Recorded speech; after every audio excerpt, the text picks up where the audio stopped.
On Sunday, Pierre Gasly stood on the Monaco podium in third. By Sunday night, it was gone, taken away, dropped to seventh, over 2 pit lane speeding penalties. Penalties for going 0.1 and 0.4 kilometers an hour over the limit. 5 days later, he got the podium back. Not from a protest, not a loophole, because someone remeasured the Monaco pit lane and found it was 77 centimeters shorter than the timing system thought. And that 77 centimeters has now dragged 4 teams into a fight with the FIA that isn't over yet.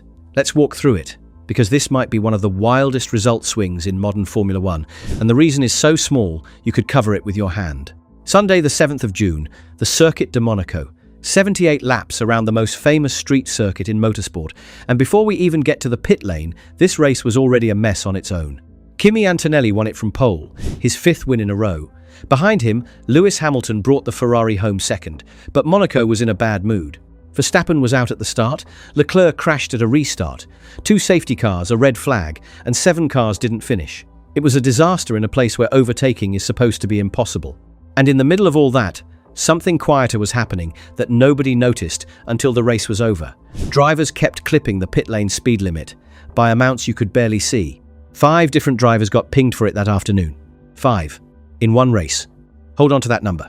The pit lane speed limit at Monaco was 60 kilometers an hour, set in the official notes before the weekend. The latest version of those notes had only gone out a few days earlier. Fresh paperwork, old measurement, and nobody connected the two. Go over it, even slightly, and you get a penalty. During a normal race, you'd serve that penalty at your next stop. Simple, routine, the kind of thing nobody at home even notices. And that's the moment it stops being routine. Gasly's 2 penalties weren't served during the race. They got added to his time afterward. 10 seconds, bolted on after he'd already crossed the line in third. And in Monaco, where the whole field finishes nose to tail, 10 seconds is forever. It didn't drop him 1 spot, it dropped him 4, from 3rd to 7th. Off the podium, out of the trophies, gone. His reaction afterward was a single word: heartbroken. And you could see why. He'd driven a brilliant race in a car with no business on the Monaco podium, erased by a timing reading that said he'd done 60.1 and 60.4 kilometers an hour in the pit lane. Think about that. 1/10 of a kilometer an hour. That is slower than the difference between glancing at your speedometer and looking back at the road. A mistake so small you can feel it in your soul. And it cost a man a podium at Monaco. But there's a detail everyone missed. The numbers didn't match what Alpine had, and that gap is the whole story. Almost every time a driver gets done for pit lane speeding, the team just accepts it. You were over, you got caught, move on. This time was different. The penalty didn't line up with Alpine's own data. That was the alarm bell.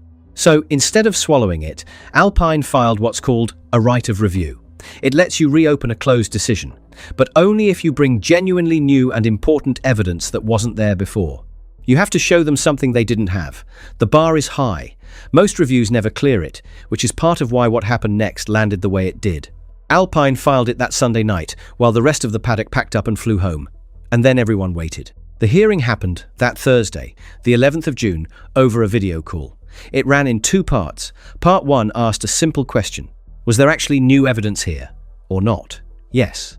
So the review moved to part 2, the part that decides whether the result changes. And one detail tells you how much was riding on this. 8 teams sent people to that hearing. 8. Because if Gasly's result moved, theirs might move too. McLaren's people argued the penalty should stand. So did Red Bull's. They were actively trying to keep Gasly down in 7th. Picture that. 3 of the biggest names in the sport, fighting over 77 centimeters of tarmac. And what came out of part 2 is truly hard to believe. This is how Formula One checks pit lane speed. Timing sensors are buried in the track. The system measures how long a car takes to travel a set distance between 2 of them and works out the speed. Basic physics. Speed equals distance over time. If you know the distance and the time, you know the speed. But that only works if the distance is right. And the distance was not right. The number being used for that first stretch of pit lane was 2,692 centimeters. Then, as part of the review, they scanned the pit lane with LiDAR, exact to the centimeter. The shortest real distance a car could travel between those 2 sensors came back at 2,615 centimeters. That's 77 centimeters less. 77 centimeters. Less than the length of your arm. That's not a typo. The machine that decides whether you broke the speed limit was working off a distance nearly a meter too long. And when the distance is too long, the speed it spits out is too high. So it made every car look faster than it actually was. So they ran Gasly's numbers again with the correct distance. His two readings had been timed at 1.604 and 1.602 seconds. With the real distance, his actual speeds come out at 58.7 and 58.8 kilometers an hour. Under the limit. Both of them. Easily under. Gasly never sped in the pit lane at all. He had not gone over 60 kilometers an hour, to a standard approaching beyond any doubt. The man lost a podium for breaking a rule he never broke. The rule was fine. The driver was fine. The tape measure was wrong. And the reason it worked matters. The only question that counted was whether Gasly really went faster than 60 in the real world, not whether the machine said he did. Once the corrected distance proved he hadn't, the penalty had nothing left to stand on. If you're enjoying this breakdown and want more of the stuff that decides races behind the scenes, hit subscribe. This channel lives in exactly this kind of mess. By Friday, the 12th of June, it was official. Both penalties cancelled. Gasly back to third, 5 days after it had been taken away. And his tone had flipped from Sunday. He was proud of how the sport had handled it. Proud that everyone admitted their part in the mistake. Which is a generous thing to feel about a group that took your podium for a week over a broken ruler. Stop and think about what had just happened. A Grand Prix result, official and final, trophies handed out and champagne sprayed, had been rewritten almost a week later because the distance used to check the pit lane had been wrong the entire time. That basically doesn't happen. And it still wasn't done. But Monaco has a cruel quirk. Everyone finishes in a tight little train, so you can't move one car up without pushing others down. Giving Gasly back third meant the result behind him had to shuffle. And one of those cars belonged to a kid who just had the best day of his life. Isack Hadjar, Red Bull driver. When Gasly got bumped down on Sunday, Hadjar was handed third. And not just any third. It was the first Formula One podium of his career. He'd stood up there in Monaco, of all places, sprayed the champagne, lived it. That memory was already his. And then on Friday, it got handed to someone else. Hadjar dropped from third to fourth. His first podium gone in a steward's document. He celebrated. He shouldn't have. And through no fault of his own, that's the cruelest part of this whole thing. A driver's first podium is the one they dream about as a kid. The celebration happened. The record books just don't agree with it anymore. He wasn't the only one who moved. Oscar Piastri dropped from 4th to 5th. Liam Lawson went from 5th to 6th. And his teammate Arvid Lindblad from 6th to 7th. One ruling, 4 drivers down a step. Also, one driver could climb back up 4. Now, a fair question. 5 drivers got done for pit lane speeding that day, on a track where the timing system was clearly broken. So why did only Gasly get his result back? If the measurement was wrong, it was wrong for everyone. And the answer is one of those rules that makes perfect sense and feels completely unfair at the same time. Remember how Gasly's penalties got added to his time after the race because he never served them? That detail is what saved him. The other drivers served their penalties during the race, in their pit box, or with a drive-through. And once a penalty has been served on track, there is no power to undo it. The clock doesn't run backward. So even though the measurement was wrong for all 5, only the drivers whose penalties were still unserved, as added time, could have them reviewed. That was Gasly. Everybody else was just out of luck. The system was wrong, they paid for it, and the rulebook had no way to fix it. If you're wondering how that's fair to the other 4, so is everyone else. The driver hit hardest by that odd rule wasn't even on the podium.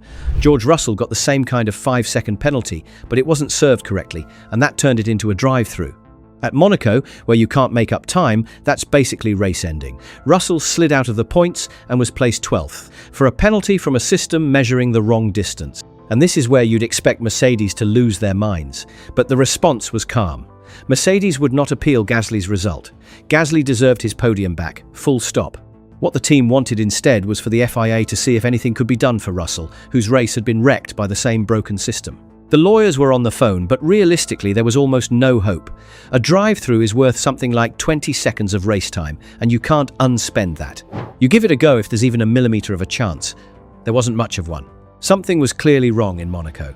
More drivers were punished for pit lane speeding in that one race than you'd normally see in a whole season. 5 in one afternoon isn't 5 drivers forgetting how to drive. It's a measuring system quietly lying to everyone. For Russell, though, it changed nothing. The race was already done. So that's Mercedes. Now it turns into an actual war. Because McLaren and Red Bull did not take it well. The moment the decision went public, McLaren filed a formal notice of intention to appeal. Just under an hour later, Red Bull did the same. Both firing off the paperwork that opens the door to the FIA International Court of Appeal. A notice of intention to appeal isn't the appeal itself. It's just a first step. The rules give you a 1-hour window to say you might appeal, and both teams used it. That opens a 96-hour window to decide whether you actually go through with it, closing around the following Tuesday, the 16th of June. And neither team had confirmed whether they'd pull the trigger or walk away. So why are they even angry? It's not personal. It's points. And it's money. Third place is worth 16 points, fourth 12, fifth 10. So Red Bull lost 4 points, McLaren lost 2. And in a Constructors' Championship where standings feed into prize money, teams will go to war over numbers that small. They always have. And it's not just this season's points. 4 points in June is a piece of the payout, a bit of bargaining power, and neither McLaren nor Red Bull wanted to hand it over because a rival's timing reading turned out wrong. There's also an awkward idea buried in here. Pit lane speed readings carry a well-known risk of small differences. So where do you draw the line on reopening results? If a 77-centimetre error reverses a result today, what about next time the number's off by a little less? Once you start undoing finished races, where does it stop? It's a fair point, but the other choice is letting a result stand that everyone now knows is wrong. Even one of the demoted teams chose not to fight it. Racing Bulls lost 2 spots and stayed very quiet, careful not to spoil their own chances. Read into that what you like. And the sport's own technical people pretty much admitted it. The measuring method may simply not have been good enough for that pit lane. The barriers at the pit entry had been moved between 2025 and 2026, opening a shorter line than the old measurement expected. The pit lane changed. The distance in the system didn't. That's the kind of detail that sounds boring right up until it costs a man a podium. However you frame it, this was an embarrassment for Formula One, and the sharpest edge was the drivers who couldn't be saved, because you can't undo history, and you can't undo injustice. Gasly got his result back on a technicality. Russell didn't, for the same reason flipped the other way. Same broken system, 2 opposite outcomes, decided by whether a penalty was served before the checkered flag. So where does that leave the actual championship? After Monaco, Antonelli leads the drivers' standings with 156 points, 66 clear of Hamilton on 90. Russell, dragged down by that drive-through, is third on 88, 68 behind his own teammate. And Gasly's restored points lift him to 35, on the back of a podium he had to win twice, once on the track and once in a hearing room in Barcelona. In the Constructors, Mercedes are running away with it on 244. Alpine, with Gasly's third place back, move up to 5th on 50. A midfield team, boosted by a tape measure. And that's the part that's almost funny. Formula One is the most high-tech sport on the planet. Cars that cost hundreds of millions, sensors measuring 1,000 things a second, computer models down to the tiniest detail. And the thing that decided a Monaco podium and pulled 3 of the biggest teams into a legal fight was a number for the length of a bit of pit lane that nobody rechecked after they moved the barriers. 77 centimetres, less than the length of your arm. That's all it took to give a man a podium, take it away and give it back, while everyone around him paid for the same mistake and got nothing. As of right now, the story still isn't finished. Gasly has his trophy. Hadjar has the memory of a podium the record books no longer show. Russell has a 12th place he'll never get back. And the clock is still ticking on whether McLaren and Red Bull turn their notices into a full appeal that could flip the Monaco result a 4th time. This isn't over, not even close. If you want to know the moment that appeal decision drops and what it means for the championship, subscribe right now. That's the next chapter, and it's coming. I'll see you in that one.